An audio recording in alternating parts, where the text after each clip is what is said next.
Hi there, this is Sean Bodley with Clear Technologies. I'm going to perform a very quick demonstration on how to start a PowerHA cluster using the SystemMirror user interface known as the SMUI. Just like with this demo or any other demo, if you have any questions or comments, suggestions, feel free to leave them in the comments below, or you're always welcome to send me an email at sbodley@cleartechnologies.net. Okay, so this is my current SMUI server. I have two clusters over here. Neither one of them are running. So on the Jessica cluster, you'll see the three dots here.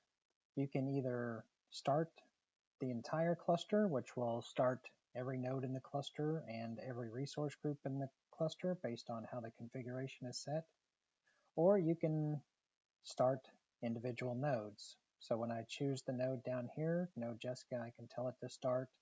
If Jessica owns a resource group, it'll only start Jessica in that resource group, and the same for the other node down here.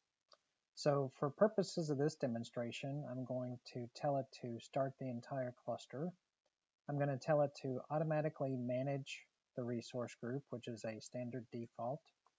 The ClinFo daemon we almost never use anymore. I tell it no on starting the cluster information daemon. Automatically correct errors. This will generally only work if it is starting the entire cluster. Adding a node into a cluster, you might not be able to do any autocorrective actions. And the Start AIX cluster services, you generally shouldn't have to mess with this option at all. In most cases, this is the CAA cluster and it's probably already running. In general, don't mess with that option. Let it default. So I will tell it to start. You can see here that I'm getting feedback that it's starting the cluster. And in my demo cluster, I've only got a single IP address and a single volume group and file system, so I don't have a real application. Just like as the case that you start it from the command line using the CL manager command or through SMIT, it does perform a cluster verification first.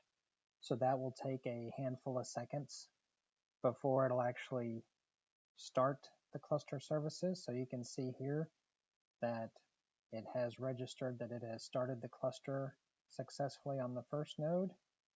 And now it shows me that the entire cluster is green. And if I expand it, it tells me both nodes in the cluster is active. And if I look at my resource group, it shows me that it is online on node Jessica. And that is it. Be looking for my additional demonstrations on additional topics using the SMUI. Thanks for watching.